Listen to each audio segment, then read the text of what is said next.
Stu, which was my business partner, we were in Europe together, and he was just like, I was just pretty much thrifting the whole time through Europe, and then he's like, why don't you sell some of this stuff? What? That's pretty much how it started, and then we came back, and then we started a business. Like we just registered the business, and next minute it was like, here we are. Wow. Well, you guys got in so early. Perfect time. Yeah. And it was just like I was already reselling stuff on Depop just to make some extra cash because I was fucking like working as a lifeguard and it sucked. Yeah, right. Yeah, and I was just like, I don't know, cash for beers and shit like that. So that's pretty much how it all started. That's insane because I remember first seeing like the round 2 show, and that was probably 6 or 7 years ago. Yeah. So I first saw it and I got obsessed with it. Yeah. I was never interested in buying and selling vintage, but I loved the idea of trading or like just like we ran a clothing label, so I saw other young guys essentially running a clothing label, running a store, buying and selling, selling stuff online, and like it was very like reminiscent of what we were doing as well. Yeah. So when I saw that, I was like, I watched like just about every episode for the first like 4 seasons. Like just straight away. I was like, I loved it. And he's a pretty inspirational dude as well, man. He's done a lot. He's done a lot, and you can see what he's doing now. He's like he moved from like Nike to Adidas, Sean Witherspoon. He moved from Nike to Adidas, and he's doing a lot of cool stuff with Adidas at the moment. I'm actually like digging his designs, and then he's doing like big collabs with like Porsche and shit. I saw that Porsche. Like, that thing's mental. Yeah, he's turning into like, he was going to be like a Virgil Abloh. Yeah, I reckon. Sure. Yeah, especially the way he's sort of going, I reckon. Because there's not really too many massive creatives like that are going to be able to fill his shoes, I reckon. No, absolutely. So it's like, it's just end up where it's going. All right, sweet. Alrighty, welcome back to another episode of Tyler's Yarns. Today we're at the iconic team at Snake Hole. Do you guys want to introduce yourselves? Yeah. And your nicknames, please? Sure. I'm Josh, or everyone calls me Meatballs. I'm one of the co-founders of the label. Why do they call you Meatball first? You can't just run over that one. You can't just run over that one. You almost got away with it this time. When I started working, when I met Josh, who's about to introduce himself soon, we were working at this like surf and skate shop in Mornington. Yeah. And they used to order Subway every Friday, but back then it was actually done by like, you would fax in this Subway order form, and then you'd go there, they'd make them up, and you just collect them on the spot, so you don't have to wait around. Oh, so like the old days Uber Eats. Yeah. It's like OG Uber Eats. Yeah. Fax your order. You fax an order in. Yeah. And then we filled that out, and it said name, and I assumed that they wanted the name of the sub in there, so I wrote Meatballs under my name instead of my actual name. Classic Meatballs move. Yeah. Just like getting ahead of myself. Then one of the guys was faxing the order form. It's like, you just wrote Meatballs under name. I'm going to call you that from now on. And I was like, oh, whatever, that's not going to stick. And then we're like literally at the staff introduction night where it was a big store. There was probably like 50, 60 employees. And they were like, we're just going to introduce the new staff because it was, hadn't done a big staff meeting with everyone. And they're like, this is Josh. And then he just yells from the back, call him Meatballs. And it literally has just stuck since then. Yeah. And like more people know me as Meatballs than Josh by like 20 to 1. Yeah. Meatballs is way better. It's a cool name though. Yeah. As well. It's kind of hard as a business partner though, because like when we're trying to be professional and like, this is Meatballs or balls. or balls. It's even at the point as well where like when people talk to your mum, they're like, "Oh, that's Meatballs' mum." Yeah, or like they call you like Mrs. Meatballs and stuff. Yeah, because they love it. Even like a bunch of my rallos, they all call me Meatballs. It's like completely taken over. Yeah, that's so good. You might say, it's Meatballed. Meatballed. All right, so Meatballs. My name's Josh. I get called Brownie or Brown Snake. Yeah. Is that the inspiration behind the name, or? Well, the inspiration behind the name, like, we started as a gallery, and it was also my studio, and we ended up just calling the studio. The studio was originally called the Snake Hole because my nickname was Brown Snake, and it just kind of fitted, and then that turned into a gallery, and then that turned into a clothing label. Yeah. That's the short of it anyway. Yeah, short of it. We'll get into it later. Yeah, but I got coined the nickname Brown Snake because my last name's Brown, so I get Brownie a lot. And apparently I had no shoulders when I was younger, so I look like a bit like a snake. So that's how I got that one. That's great. My name's Sam. Sometimes I get called Sammy. And if I've been really good, I get called Golden Boy. Yeah, he gets Golden Boy. That's so good. So let's get into it. You started as a gallery. Do you guys want to get into that and see your like sort of progression through to where you guys are now? Yeah, tell us your full journey of Snake Yeah, Hole. well, I mean, I can probably start maybe if you want to finish, Balls. But I guess we started. We're from the Mornington Peninsula, and it's not really a place where like it was known for its like, you know, young people, art scene, all that kind of thing. And earlier on in life, like a lot of our friends were like moving up to the city because there was just nothing on the peninsula for them. So we decided to create a space where we were really into art, and we were doing a lot of art at the time. And originally we wanted a space where we could exhibit our work, but also help emerging artists and local artists like have a space where they could, you know, we could throw parties, and, you know, we were doing a lot of, you know, all sorts of stuff. We were doing gigs in there, and movie premieres and skate movie premieres and all that kind of thing. So it was a bit of a space where we could just really, you know, show off the local talent and like create a bit of a scene and a community and a culture around the Mornington Peninsula. We had the events and basically wanted to do some merch for the gallery, and we had a bit of a background in fashion, so it was definitely something we wanted to do. And then it went really well, and it went from like, you know, 3 t-shirts to 5 to, you know, adding some hoods, and then it kind of took over the gallery space, and then eventually we figured we'd take it seriously and kind of, I guess, Meatballs, if you want to like go on from there, if you want to take it from there. Yeah, I think exactly as Brownie said, like we were just doing some teas, and then we were just getting requests for like other garments more frequently, and we originally had like just like a big cartel website where we would have which is like I don't know if that even exists anymore. Big. I remember Big Cartel. Yeah, pretty much. Yeah. You could run a store for $10 a month. I think you paid $10 a month. I'm pretty sure that's what we ran on when we first started as well. Yeah, it was really good. So like we were selling like our art prints on there, as well as like the t-shirts and the merch and stuff, and Classic streetwear label starter pack. Yeah. $10 a month. That's all you need. And then we started like we were just printing stuff on blanks, and just the classic like streetwear startup story. And then we just became more and more interested in cutting and sewing our own pieces. And then we realized like we started investigating into that. And then that's kind of around 2016.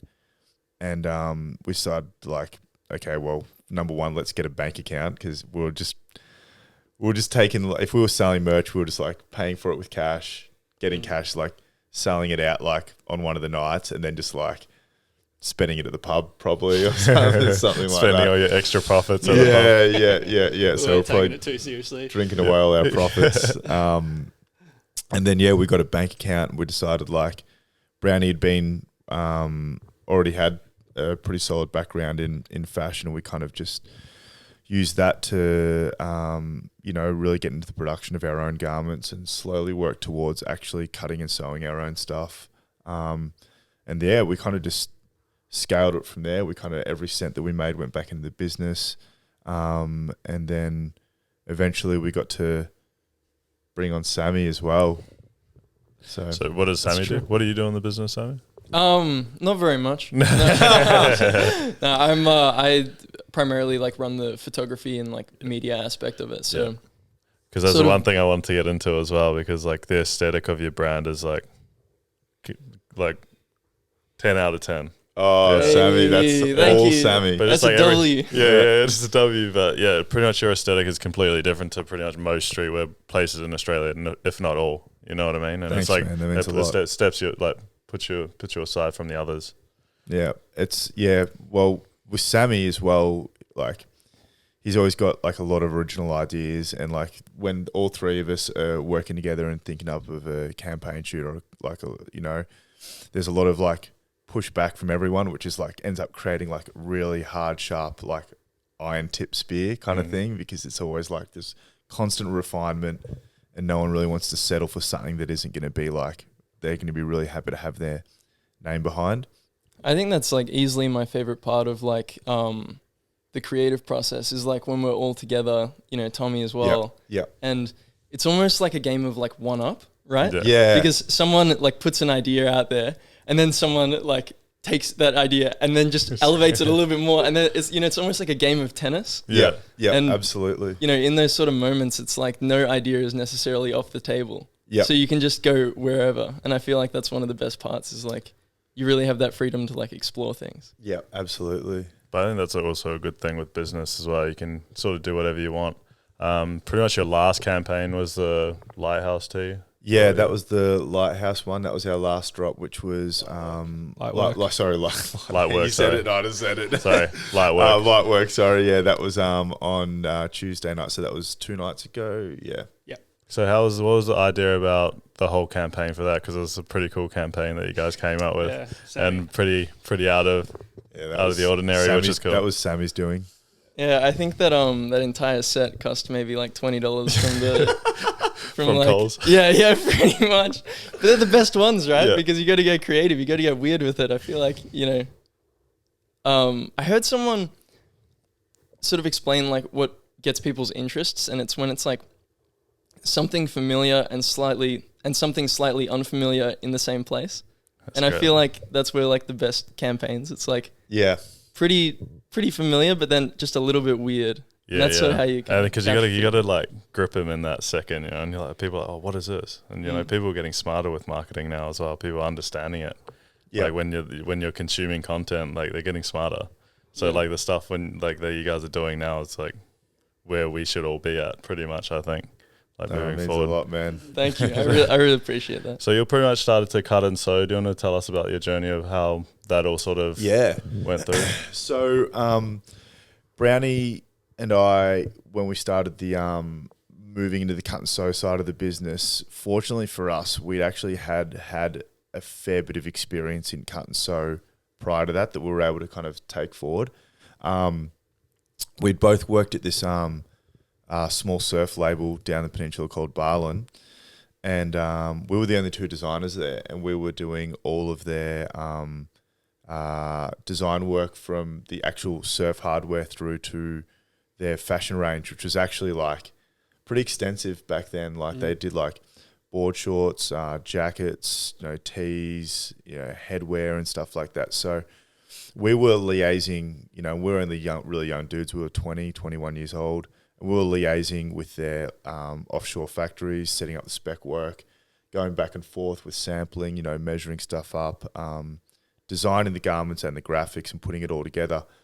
So we got really fortunate in that. And at the time I was like thinking, this is so much work. Yeah. But now it's like it really did set us up. And then Josh went on to Insight and Subi and was working there. So by the time we got back, we had like a pretty extensive knowledge of like cut and sew, like how things meant to work and how to at least liaise with factories.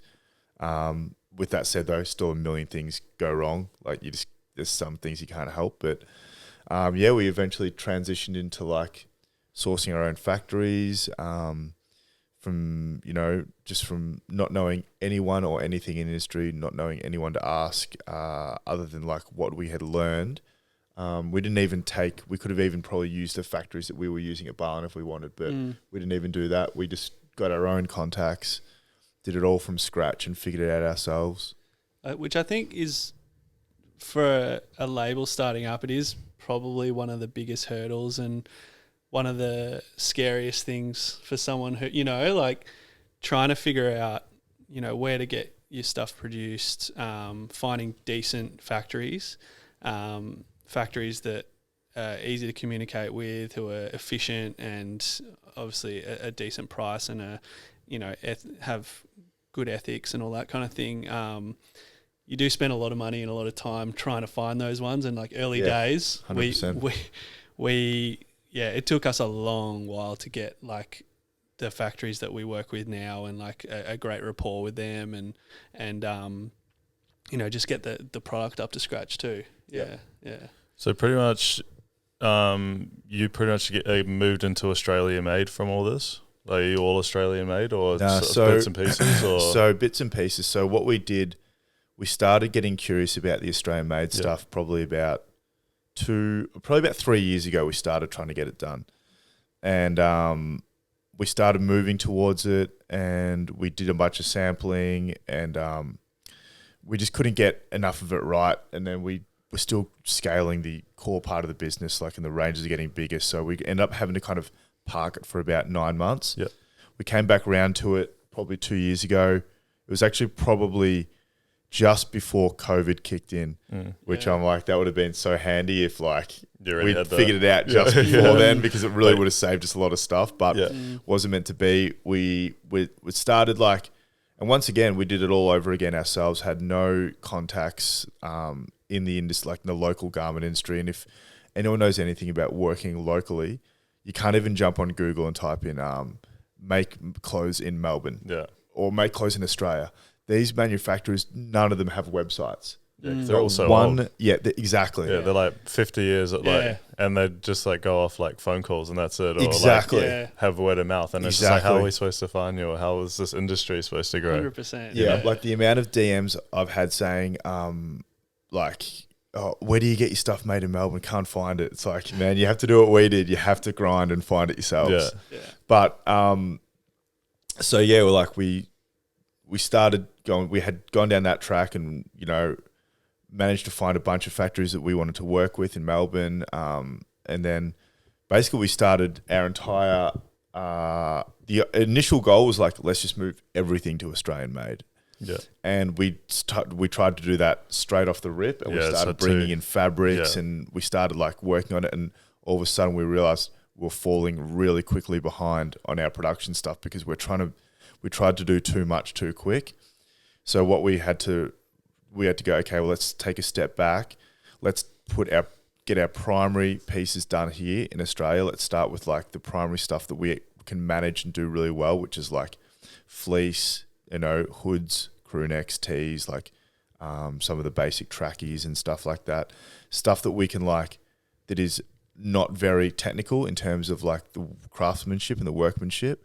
Because it's like, let's get those running on a conveyor belt where everyone knows what they're doing, the patterns are right, everything can sync up and be running really, really, really well. And then we can look at bringing in some of the technical garments like, line jackets, puffer jackets, and stuff like that has a lot of back and forth, and it requires a lot of changing. Yeah, exactly. And even especially with the shapes, I'm guessing, is that right? Yeah, exactly. You might go through 2 or 3 rounds of samples for those, whereas with the hoods, like, surprisingly hard to get right. But it is also very hard. But it is hard in its own way. But it's a simpler garment, so it's easier to communicate those things, I suppose. Yeah. So, for the last, it'll be 2. Will it be? No. How long have we been? When did we do our first proper range? Was summer 21? Summer 22? Summer 22. So that's when you started. Yeah, that was our very first Australian made range. And we've done, in terms of drops, we've probably done like a dozen Aussie made drops at the moment. Something like that. So we've got a pretty good grip on, we're starting to get a pretty good grip on it now. Like there's still some refining to do in the process. But we're getting really close to being like, this is now smooth. We can start like looking into some other bits and pieces. So it's all like step by step. And like, that's hard, as you probably know too, as a business owner. You just want to go 100 miles an hour and just go like, you see where you want to be. And it's hard to like break that down into small blocks because you just like, no, fuck it, we can do it. Like, put my foot on the accelerator. Yeah. It's much easier to trip up when you're going fast. So we've got a lot of our, probably about 50% of our stuff's made here, 50% of it's made offshore. The 50% that's made offshore, we only use like ethical, sustainable factories who, that are, they're all getting compensated well. They all work fair amount of hours, and they have like third parties go in there and assess the factories, make sure that everyone there is, you know, happy and that they're not working too many hours or not for enough money. So we do everything we can for the stuff, everything we can control, we do. And then as well as obviously trying to work with a lot of sustainable fabrics and stuff too. So do you want to get into, because you're the tracksuit that you're wearing, the top? Yeah. Is made out of what, plastic bottles? Is that right? Yeah. So this is the second polar fleece that we've done. We did the Aristocrat polar fleece last winter. This is a kind of bit of a move on from that one, and we basically developed this fabric that's made out of recycled materials, so mainly plastic, but it basically just gets broken down, respun into a new fabric and then remade. So it's it's pretty exciting to be able to do something like that. We really want to push that a lot more and bring that into other fabrication as well, not just the polar fleece, but good, like pretty exciting to get the first one, out there and get it going. Received really well too. Like a lot of people, it's one of those things too where I think a lot of people are still, they like the idea of sustainability and supporting local manufacturing and stuff, but they're not quite ready to like open their wallet to it yet. You know what I mean? But I think people are still in that like middle ground. They're close. But it's just all like education. Like we're the people that have to educate people about like fast fashion and like exactly sustainable fashion as well, you know? Yeah. It was interesting when we moved to Australian Made. We did like a bit of a survey with our customers to see if people were willing to spend that little bit extra on an Australian made garment, and it was overwhelming. And then you actually bring the garments out, and it's a different story, So it's like it's hard to gauge, but people are definitely coming. Like what I was going to say before was like, people are kind of slower to come around to it. But with like garments like the garments like this white, these did really well, and I think a lot of people are really like keeping an eye on like what is sustainable, like, and this is good for the planet, or it's good for like my fellow person, or Do you mind if I just? I think it's also like it's difficult for I think most people to actually comprehend how many people touch a garment before it goes to who buys it, and like even though like we're in the industry, we're like, for me, for example, there's so many people that touch it even before I get to it, and then it all arrives in, it goes to the printers, it comes back, it needs to be photographed, it needs to go out for a campaign, it comes back into the store, someone orders it, they ordered the wrong size, it comes back in the mail. Like the amount of things that, the amount of overheads and the amount of like processes there actually are all add to the price. And it's like difficult for people to actually comprehend. People don't realize the cost of everything and like how much stuff actually costs as well. Like and then we also got to pay tax on that as well, Yeah, that's exactly, like a lot of people are like, oh, you got your this garments for are this. so much so expensive, but then is it? Like so the garment is often like, that's only like part of the story, but like keeping the lights on and, paying like Aussie wages, super and stuff like that, it all adds up. Work safe, like everything.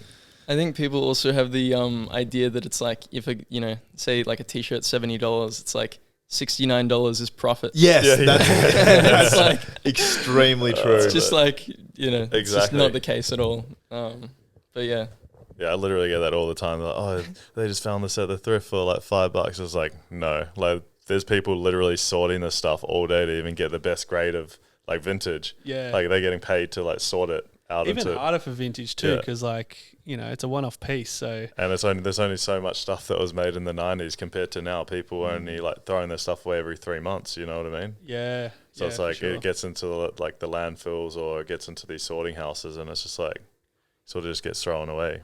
Yeah, right. So that's pretty much like the way it's going. Do you like you were talking about before you guys were doing all those jobs, where you learnt a lot about the business and stuff like that? How did that sort of shape Snake Hole?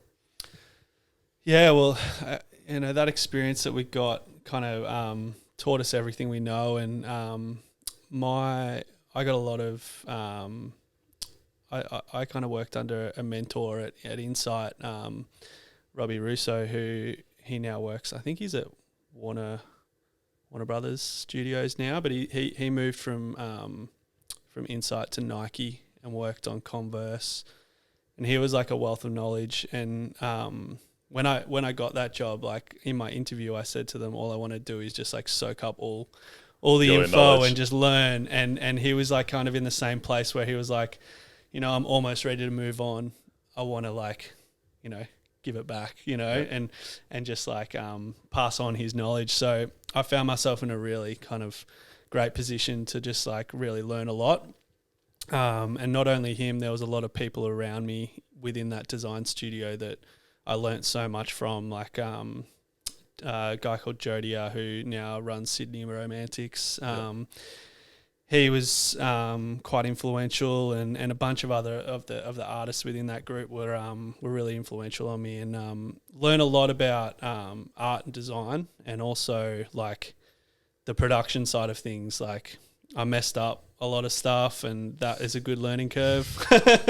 You gotta make mistakes. Yeah, exactly. And like just the technical side of things, and like how to set up a tech pack, and setting up, creating yardages, repeat prints, things like that. Like it's the kind of stuff that you can't, I don't know, like I found that I couldn't really learn a lot of that stuff in TAFE because it was such a broad, doing graphic design or uni or whatever, like it's such a broad kind of spectrum, and learning on the job is just, for me, was just like so good. Like you really just hone your skills in really well. So what were some of the biggest things he taught you, your mentor? I think like probably like a lot of my technical skills, and then also just like thinking a little bit outside the box. Like Insight was a brand that were really well known for like their creative direction, and they always did these like crazy installation photo shoots, and like Steve Gorrow, who was one of the founders of the company, he did these like crazy installations over like Bali and stuff, like these art installations underwater, and then they get a photographer come in and like shoot like above water and below water, like crazy stuff that you would just think like. We think it's hard, like going, doing a shoot, and like these guys were like sorting out like a few people to do a shoot. Yeah, and like, which, mind you, is really hard. You wouldn't believe it. It's like, literally hard lining everyone up. Just lining up models, man. Like so hard. Like, and these guys were like going out to Bali and like setting up an installation under the sea, and then getting a surfer to like get a wave. And then like shooting the shot so it's like half above sea level, half below. You can see the installation underneath, like, and then there's a model under there as well. Like on one of the shots that they did, it was like this like naked chick on a motorbike under the sea, and she's like sitting there just like on a motorbike, and then there's a surfer like perfectly framed, in this shot. And mind you, no one's wearing the clothes, but it was just so like iconic. Next level, and no one had ever seen that before, and that was like really inspiring for me. And I guess we've kind of taken a bit of that on board, like you said, with our content, like getting noticed. Like that's the hardest thing to do these days, and I think that I learned a lot from them, like just the way they approached the business and advertising and design, and in those days, like social media wasn't really as prevalent as it is now, but advertising was completely different back then. Yeah, it was more like magazines and stuff like that. So yeah, even just the way people engaged in it as well. It's like, I was having a conversation to Tommy about like, the content that we create and that sort of stuff. And I feel like if you existed in like the 80s or 90s, it would be like a massive team on one really, really big campaign. Yeah. And that would like blow people out of the water. Whereas now you could make a huge campaign and then the next day it would almost be irrelevant. Yeah. Because now you've got to have something else for them to engage with again. So that's everything is just about like how consistently you can put stuff out now. Yeah. And like the quality of the content as well. There's like quality and how good it is, like eye-catching. There's a whole bunch of stuff as well. So how about you, like moving, how did that like Yeah, so my story is I worked at I finished at TAFE. I did the exact same course as Josh, and I got really lucky. I got an internship at an agency called GP which is at the time probably one of Australia's biggest ad agencies. They did all the stuff for like CUB, which is all of like VB, cut and draft, like. The one thing that they were really known for, they won a heap of awards for that. I don't know if you remember that ad where it's like, it's our big ad, and it's like those people running through the field. Oh, yeah. The cut and draft ad. Yeah, that's the iconic, mate, that one. Yeah, that one. So they did that ad, and like they did a whole, like they were, like, so I was like, at the time, I thought that that's what I wanted. I thought I wanted to be an ad agency guy. Yeah. And started working there, and unfortunately they lost... I was in the finished art department, so like a lot of Photoshop work and stuff like that. And they lost one of their big clients, and they had to pretty much boot all the new young guys out. So I was back out on the street. And then I ended up going and working at Barlin with Josh is like, hey, I think I can get you a job at Barlin if you want to come work with me. So we worked together at Barlin for like a few years, and then I decided, I wanted to have another shot at like the ad agency thing again. And I went and did that for a couple of years, but just basically what I will say, like my creative director was a G, like he was an absolute wizard, especially technically and with Photoshop. I learned like him alone, the couple of years I spent under him, despite like being just not enjoying my time in the business at all. He taught me a lot, especially about product photography, and we were doing a lot of photography work in-house, and that's where I got at least my start in that. So between me and Josh, like him having really solid creative direction, of one side, we're working in different places before we met for the Snake Hole. He's doing all the creative direction with like guys like Steve Goro and all this, and I'm working and I'm doing the really technical side. I'm figuring out how shoots actually get put together and how to use cameras and how to do things in post and stuff like that. I think it ended up being like the meshing of those two things. That Full ended yin up, and yang. Yeah. So Josh is really heavily on the creative side. I was like really on the technical side. Yeah. And when we came together and just kind of slowly started forming like what the Snake Hole is, so I'm glad that I left that. Definitely glad that I left the advertising life. I thought I wanted to do it, but like every day is to go to work with like anxiety basically over walking into that fucking office and just going, I don't want to be here at all. How do you feel now about going into it? Oh, so stoked, man. I like, it's so cliche. Everyone's like, I haven't worked a day in my life or whatever. Like, I seriously feel like that sometimes. Like, I get to come to the office, hang with these guys and Tommy and stuff, and like, we work hard, we work really, really hard, but like we're doing what we want to be doing, and we're like expressing ourselves creatively with a lot of things. Yeah, you guys are pushing the boundaries. Yeah, and like I'm still campaign after campaign. Like I still feel like we're like getting better. Yeah, and that's what gets me really excited. Like I feel like we haven't stagnated on anything. Which it's actually making me excited thinking about it right now. I'm just like, oh, what are they going to be doing? And like, what are they going to be doing in a year's time? You know what I mean? Sammy's sitting there sweating. He's like, I don't know what more I can do. Sammy finishes so many campaigns. I'm going to one up each other. We finished so many campaigns, and then Sammy will be like, man, I think that we're done. I think like that we can't improve. I think we can't build on that anymore. And then like 2 weeks later, we come up with like some crazier idea. Ultimate idea again. Yeah. It's like the photo shoots. Like we'll go out and do a photo shoot, and we'll be on our way home and be like, how do you reckon that went, Sammy? And he's like, oh man, I don't think I got anything. Hey, like, and then like we get home and he's back to the studio and he's like starts editing up. He's like, oh, this is all right. So, and I turn around, look at his computer, and I'm like, dude, that looks fire. Like, what are you talking about? Heat, mate. He's always just like dumbing it down so that he can. Yeah. I think there's a phenomenon. I actually started talking to other photographers about this issue. I think it's an issue with the LCD screen on the camera. Because there's a lot of photographers I talk to, and it happens, every single shoot. And it's also not Snake Hole stuff. It's just anytime I'm shooting photos. I'm like, man, I'm terrible. I'm like, this is awful. And honestly, when like you're on a campaign, you get so tunnel visioned because you kind of just like, I feel like with anything else, everything is on day timelines. So you have the whole day to complete something. So it's like an 8-hour window. Yeah. Whereas when you're on set and you're doing a photo shoot, it's minute to minute. It's like you need to get the photo right then and there, or you're not going to get it, because that's just always how it is. Yeah.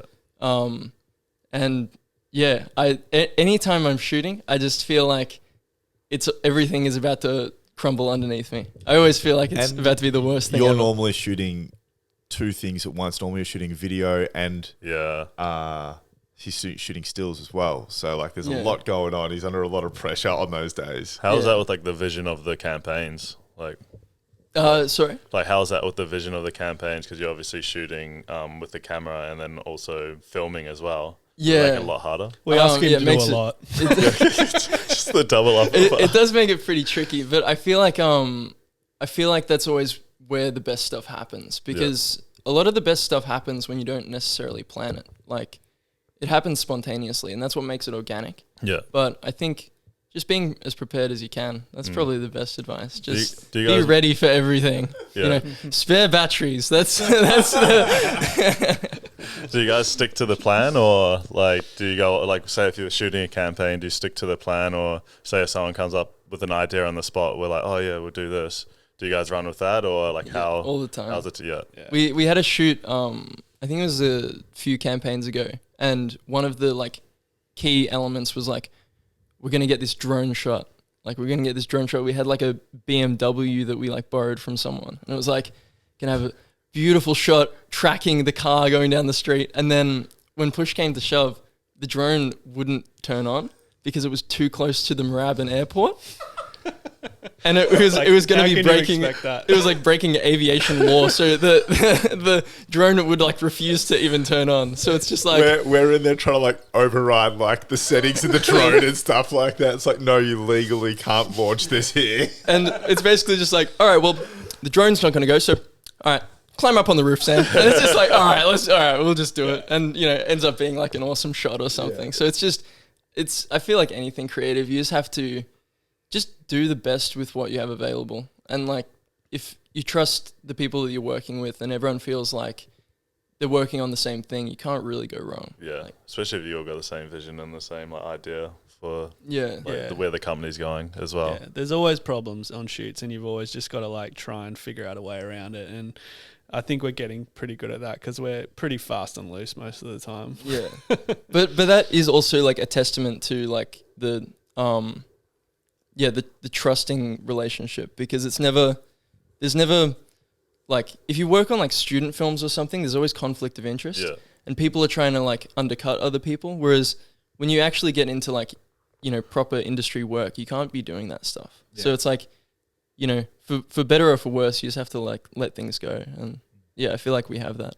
Yeah, which is better way to like run your business as well. Definitely. Where do you guys reckon you see yourself in 5 years? Massive question. Also give you that one. These are the questions I love. Yeah, the deep and meaningfuls right here. Sit down for this one. Yeah. Now, 5 years, look, I think that in 5 years we'll probably move out of our current space. We've been in our current space for 3 years. It's definitely going to be okay for the next year or two. Yeah, outgrowing it? Or? Yeah, we're going to outgrow it, I think. Yeah. So definitely bigger space, definitely bigger team. We're trying to like move like Sammy towards like becoming more of like fully creative director role within the business, and me and Brownie are more so now as we're more like OGs in the game. We're kind of moving more towards like the business side, kind of behind the scenes guys a little bit. So you have to, we're trying to scaling. Exactly, we're trying to set that up a little bit. So we'll probably be looking at like just increasing our design team, and just really setting up the business in a way where it can run really smoothly without me and Josh being so in it all the time, which it's starting to definitely do already, which is awesome. But essentially, I just want to keep producing a shitload of garments. I just want to keep having like events and creating like culture around, around the label and building that out. I think that's for the next 5 years. That's all I really want to do. And also like start moving some stuff internationally, start like setting up some things offshore a little bit more. But yeah, I think I just want to for us to continue on the path we're on now, just keep growing the brand and keep increasing the culture. But the thing that really excites me at the moment is like collabs and anything to do with like bringing people together in some kind of cultural way. Like we did a fun run like a few months ago, and we had an amazing response to that. We even had a guy come in and tell Brownie in the shop that like it really pulled him out of like with some personal stuff that he was going through. It pulled him out of a bit of a slump. And you hear stuff like that and you're like, that's really what it's all about. That's literally what it's about. all Yeah. So like stuff like that, I just want to keep bringing people together in some kind of way and like binding everyone together with our clothing and our messaging, and that's what I do. But yeah, I would say that would probably sum it up pretty well. Yeah, I guess like just going off what you're saying there, like you think as a clothing label, like all you can really contribute is like design and fashion or whatever. But to see stuff like that happening really makes you realize like you can create a bit of a difference within your community, and that's really exciting. Like we get so amped when like we have like regular customers come in. Like the other day we had a guy, another Sam, who's been a customer with us for ever. Yeah. Yep. He came through the store. He's from South Australia, and he was visiting. He was in Melbourne, and he came through the store, and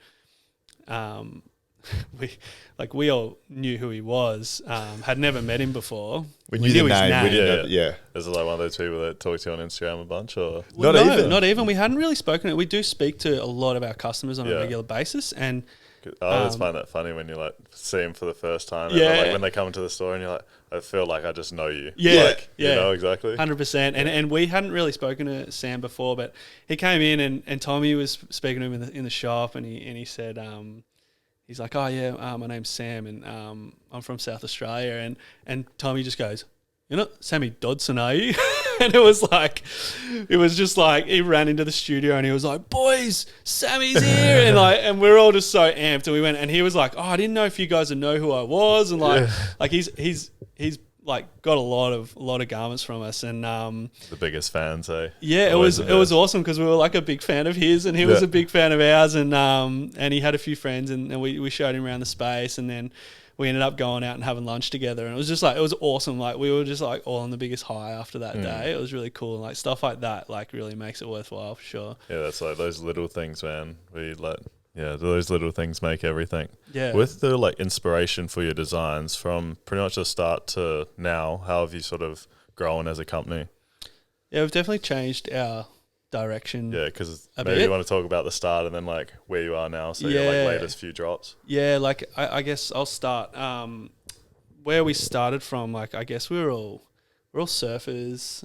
We had like a little bit more of like a surf vibe, like kind of mixed with streetwear, and it's really just kind of like really gone down the kind of core streetwear pathway. A lot of the designs back in the day were like a lot more fun and like very like hand drawn.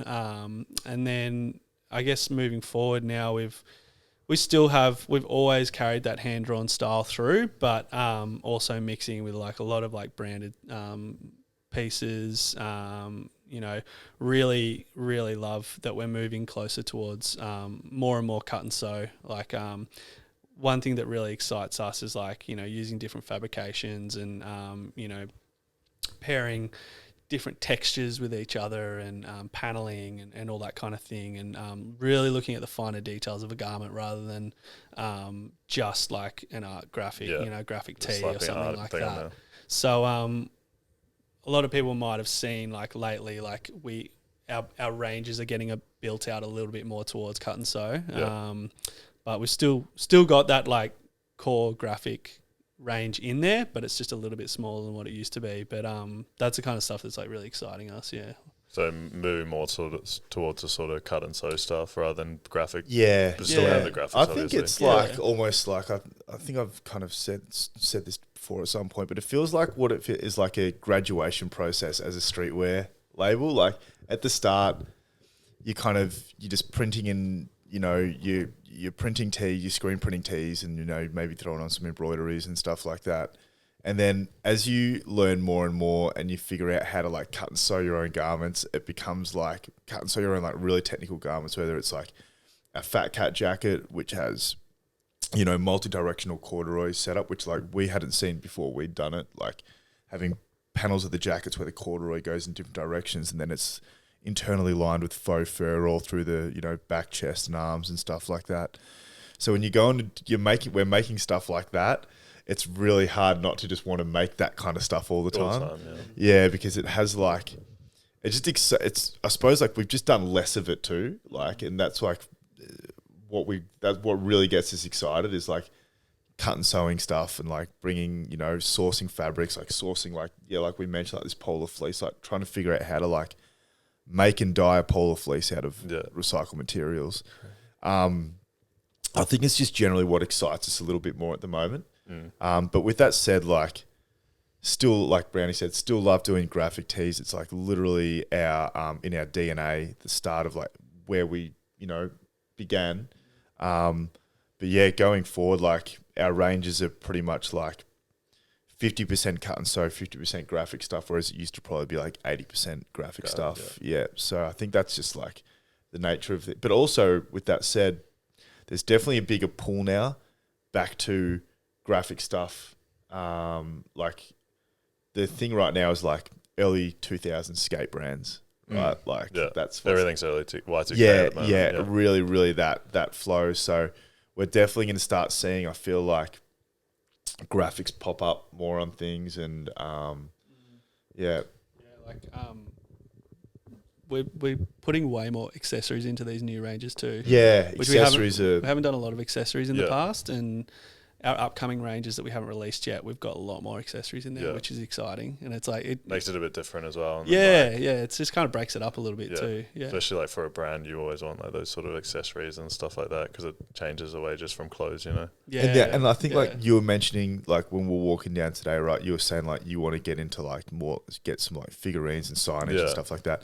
And I think that the same way you're talking about that is the same way we're bringing in like accessories. What we're trying to do is also find things that other brands don't do enough of, or you're not seeing much of out there. Yeah. Because the reality is, anyone can go pick up a bunch of AS Color tees, take it to a screen print and say, look, I'm a clothing label now, or whatever, right? There's a million people that do that. But like, then it's when you are bringing in like, your vintage signs and stuff that you really can't source unless you've been in the game. That's the equivalent of us, like, at the moment we're working on like some really technical side bags. And it's stuff that like that the average person can't just jump in and get it done. Hard. Yeah, it's too. There's a lot of like back and forth and a lot of needing to know the right people and how fabrics actually work together.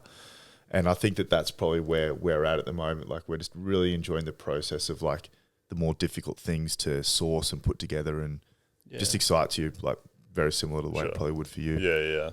What would 3 tips be like for a new starting up clothing brand? I'd probably start with consistency, like just like showing up every day and doing it, and like it's easy just to like do a few drops and your lose friends, faith even. Lose faith. Like your friends support you. You always get support from your friends, and then there's that little like that's like the little honeymoon period where you're like, oh, this is going all right, and then all of a sudden like your friends are just like, all right, man, I bought a tee, and then you've got to really build that core customer base and dips and flows, and it's easy to like have a hard day and just be like, man, I don't know if this is worth it, or like the reality of it is like running a clothing label, it's a long game. Like you really you would know as well, like you've been in the industry for a long while, like it takes a long while to establish your name and grow a rapport with your customers and have them trust your brand.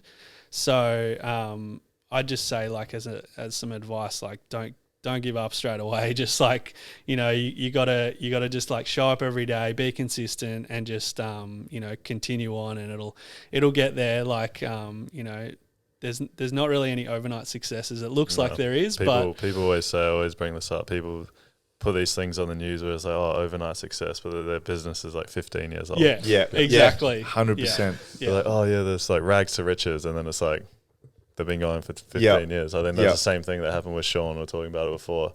There's a big article on him being like rags to riches. Now he's got like 10 stores, but like it took him 15 years. Man, I remember listening to like those first podcasts where he was talking about like their original store, and they were like, it was one store. There was like a few of them there. They had to like, initially they were just like, man, if we can sell, I think there was like, if we can sell one pair of shoes a day, it's enough to break even, pay the rent, then we're golden. Yeah, that was my concept at the start of this business as well. I was like, oh yeah, pay the rent. Yeah, and that's that's the right mentality. Yeah, that's 100% the right mentality, because the bar is low. Yeah. And it's worse when people are like, sweet, so I just need to sell, if I can sell 500 t-shirts a week, I can make enough money. It's like it's a wrong mentality. Yeah. I was like, oh, if I sell 5 t-shirts, I get like $40 or something. You know what I mean? Like, that's it. That's like, if you're looking to get into it because you think you can make money quickly, no, it's the wrong way, because people also see through that from the outside, and people see a genuine message when you're like, I just want to be here, for the culture, and to put, cool clothes out there, or cool content out there, or whatever it is. People see that and they can like resonate with it a lot more. Yeah. I don't know. Well, I don't know. This isn't specific advice to like running a clothing label necessarily, but like some advice that I heard that is just creative advice is, take the work seriously, but don't take yourself too seriously. That's really good. I feel like that's something I've really tried to implement into my work. I feel like when I first joined the team, it was like, if something didn't work out, I got like really upset about it. And I think that's because you tied too much emotions to it, or your ego was caught up in it too much. And now it's like, I feel like if I present something to the team and it's like not of standard, it's like not because I'm a terrible person or anything. It's just like, oh, the work's just not up to the standard yet. All right, we'll just keep going. Yeah. And we always can get better, like everything. Yeah, of course. And I feel like that's a good way to just approach everything. It's just like, all right, it'll be what it'll be, but like I'm gonna take it seriously, but I'm not gonna get like caught up in it emotionally. Yeah, because sometimes that can destroy you as well when you like take it too seriously. Then you start going down the bad path of like being a perfectionist. And it's not like, that being a perfectionist is bad, but when you're like too much into your like say you did a drop or something, it didn't go that well. You're not gonna like you can't get all emotional about it. It's like it's out of your hands, So you just gotta. It's like, what are we gonna do next time? To do better. That's pretty much, I think, a concept that people need to realize when they're going into business. It's like, oh, so you're always growing and you're always doing new stuff. You know what I mean? Yeah, always learning, always making mistakes. So it's just is what it is. It's business. You got to make it is what it is. But yeah, thanks for coming on, guys. Do you want to plug yourselves? Your Instagram, your website, maybe talk about your latest drop, like your new drop? Yeah, we've just dropped the Lightwork drop, which is a graphic tee. So kind of calling back to our roots a little bit. That's out now. We've done a bunch of colorways in that one, in tees and hoods, and you can find it at thesnakehole.com, and Instagram, the Snake Hole, and TikTok, the Snake Hole.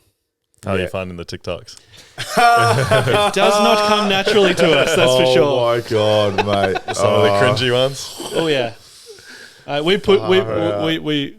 we deem as cringe, like some of this, like, and it's like, oh god, it's pretty hard, because it's so different to what we're used to, right? And I'm sure, like, are you running on TikTok? Yeah, we've been running on TikTok for years, but like I've done some cringy, dude. Like, but one thing I will say about it though is, we started it like a month ago. We've only got like 700 followers or something like that.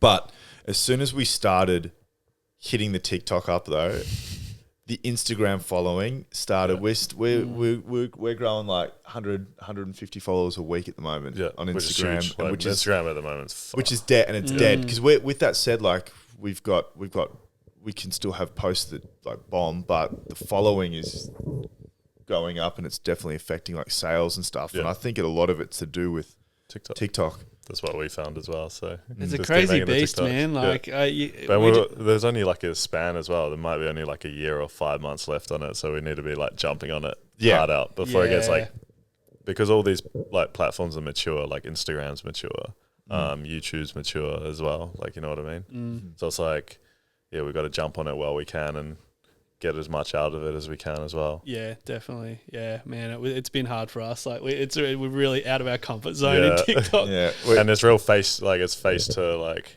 consumer. You know what I mean? Like people see you guys now as like the owners, and it's something you don't really get on Instagram that much. Yeah, definitely. Instagram's a lot more like clean cut. facing, like clean cut. Like, this is the campaign, this is like the photos, you know what I mean? Exactly. And then TikTok, it's much more raw and like fire from the hip. Yeah, especially with like your guys' content's really like clean cut and really nice. So it's like It's TikTok is weird, man. It's like so. Sammy needs to get something off his chair. Yeah, I feel like I have a lot to say, but talk. I'm here for you. I think I think all social medias are like just terrible. I think they're really restrictive creatively. But that being said, you don't know how good it is until something else comes along that's much worse. But like with Instagram, it feels like there is actually the capacity to put out something tasteful and that like demands respect of itself and that like requires attention and some level of comprehension. Yeah. And you're not assuming that the user is like really, really dumb. And it like I think TikTok will develop. Yeah, that's where it's going, like developing. I think it'll develop. But at the moment, I have not seen a capacity for someone to make like a quote unquote like tasteful TikTok. Yeah. And then it's weird because everyone who's making them seems to also unanimously hate what they're making. No, maybe hate is a strong word, but like, it seems like there is at least a creative sacrifice for like the content that the requirements it needs to succeed on the platform requires some level of like creative sacrifice. Yeah. And everyone seems to be on board with that.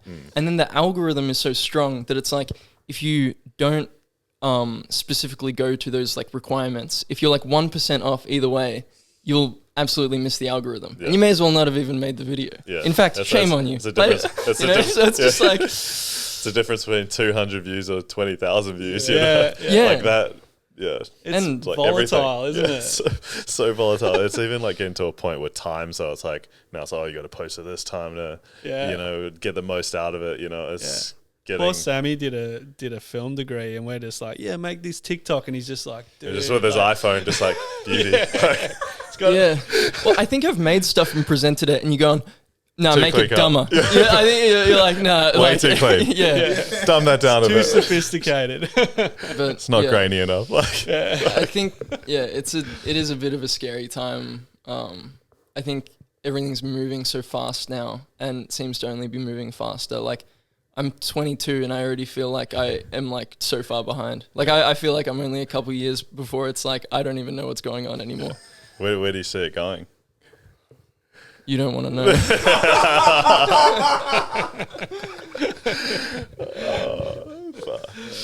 We all don't want to know. It's a scary thought, isn't it? We all think about like how like it took 2 years for TikTok to be where it is now. Imagine like where it's going. Like what's the next app to be like? Because there's always going to be something new soon.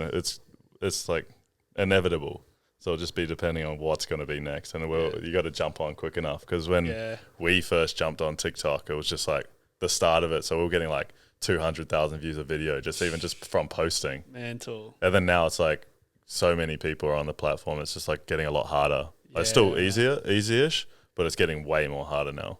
I'm going to be honest. I'm a little bit suspicious about the actual metrics. Yeah, metric stuff. Yeah, because it's like, a 10-second video has to be like watched through 100%, and then like boring stuff like that. But even it stuff doesn't really make sense did sometimes. 200,000 people actually watch this? It's like, I don't know. I get confused as to like whether Or are they just pumping it? You know, it's it's confusing, and a lot of these apps are not very, like, the algorithm is constantly changing. Like Instagram, for example, it's like they're changing their algorithm constantly. So it's like something that might do well and it's not going to do well the next week. They said in 2 weeks, they're like, oh, we're going to go back to photos. That's what they literally came out with an article. No videos. They're just saying, oh, we're not going to push reels that much.